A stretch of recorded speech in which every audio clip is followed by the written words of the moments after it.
Are women setting unrealistic expectations for men? Is social media amplifying toxic feminist ideals? Could divorce laws be disproportionately impacting men's mental health? Are hypergamy standards undermining relationship potential? Let's explore why data shows the startling trend of men remaining single in greater numbers than women. Social media's pervasive influence cannot be ignored. While offering platforms for connection, the digital realm often amplifies voices and behaviors that contribute to gender disparities. Women, on average, garner greater attention and engagement, particularly on visual platforms.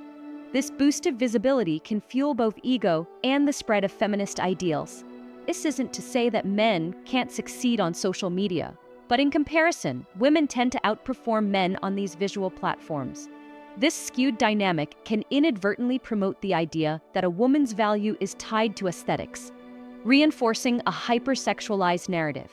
Toxic feminism can emerge when women interpret their success on these platforms as empowerment, positioning men as less relevant or inherently problematic. Paired with monetary payouts, this can reinforce behavior even at the expense of self-respect. The echo chambers created on social media amplify radical viewpoints, portraying men as inherently oppressive and encouraging a narrative of victimhood. Men, experiencing lower engagement, may feel disengaged or irrelevant. This can amplify feminist narratives that degrade men and push them to be resentful of women and their overall behavior, which can compound feelings of inadequacy. As women gain success, communities that engage in misandry toward men can oversimplify gender dynamics and create us versus them mentalities. Men who speak up about these differences risk being labeled as intimidated, further stifling dialogue. The echo chambers created on social media amplify narratives, taking them to extremes. Women may hyperfixate on gender inequalities, pay gaps, and perceived oppression, demonizing men rather than addressing root causes. This dynamic puts pressure on men to conform, change their standards, or submit to women, leading to reactions such as retreating to male-dominated spaces. Now, let's consider the impact of dating apps. The gender imbalance on these platforms is stark, with men often facing relentless swiping and rejection, while women enjoy a higher match rate. This selectivity empowers women, but can lead to feelings of inadequacy and frustration for men. Algorithms prioritize visual attraction, often overlooking other qualities, and perpetuating a superficial dynamic. Aesthetics are valued over the attributes that foster enduring connections, leading to shallow interactions. Men might feel valued for their status, while women are valued for their sexual appeal, fostering transactional relationships.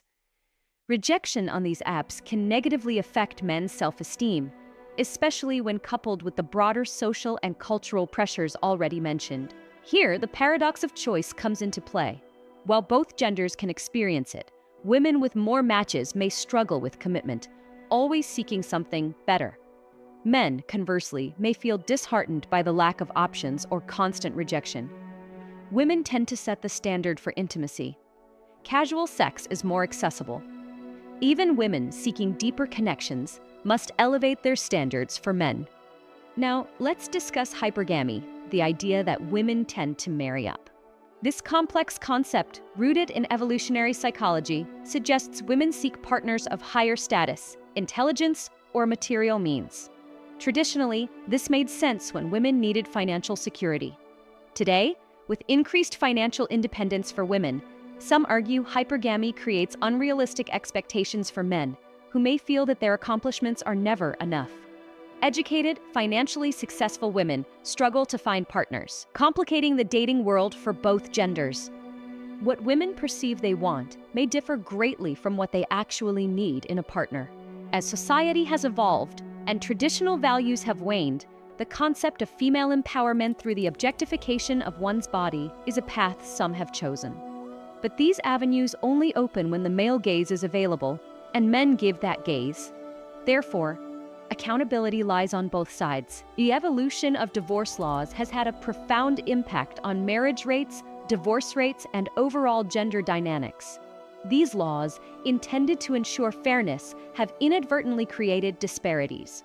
Men may be required to pay alimony to ex-wives, even if the marriage was short-lived, placing a heavy financial burden. Divorce laws often favor women in child custody cases, resulting in men losing regular access to their children, while still being required to pay significant child support. Some men are marginalized, and their visitation rights are limited, which can be emotionally devastating. The critical role of fathers in child development and future relationships is regularly overlooked in the court system. Asset division in divorce often results in an even split, even if the man was solely responsible for acquiring those assets. Men are also vulnerable to false allegations of domestic violence or abuse, strategically used to gain leverage in custody battles. Unproven allegations can severely damage a man's reputation. These factors, financial obligations, emotional turmoil, and limited access to children, can leave men in dire situations, contributing to long-term financial strain and mental health issues. Suicide rates for men have increased since the 1970s. No-fault divorce has empowered women to leave marriages with less legal consequence. As such, traditional marriage values are on the decline, leading to an ease in dissolving what should be considered a permanent institution. Some women view marriage as simply a dating game, and that anything beyond is easily disposable. As for women's rights, some would say that third-wave feminism has taken it a bit too far, leading some men to view themselves as second-class citizens. Further, the more educated a woman is, the harder it can be for her to find a partner who makes more than her. There has also been a demonization of masculine values, despite many of them being the very foundations upon which women's liberation and success were founded. As with anything, there are toxic elements on both sides. In some cases, these movements are radicalized and point to men as the root of all evil. In reality, qualities like leadership, assertiveness, and competitiveness are necessary and good, both for men and women. The patriarchy is cast as the boogeyman of modern society, when in truth, it can lead to an environment where men feel they are under constant scrutiny. It is a system that tends to benefit men at the expense of women. Radical feminists tend to foster a hostile climate where any type of cooperation between the genders feels impossible. The focus on empowerment has led to double standards. Some women feel entitled to special treatment or use victimhood as a form of power. Double standards in behavior cause certain women to weaponize their gender to shut down any type of opposing viewpoints. They may interpret disagreement or criticism as misogyny or sexism. Ultimately, the shift in gender dynamics, where men are portrayed as problematic or unnecessary, has contributed to a growing divide. As a consequence, many men are opting out of dating altogether. A path forward requires open dialogue, mutual respect, and a willingness to reevaluate societal norms that no longer serve either gender. It necessitates moving beyond polarized viewpoints and embracing a collaborative approach to building healthier, more equitable relationships. It requires recognizing the validity of diverse experiences and challenging the narratives that perpetuate animosity and division. It might not be easy, but a life lived with the love and warmth of a good partner is as precious as anything you can hope to find.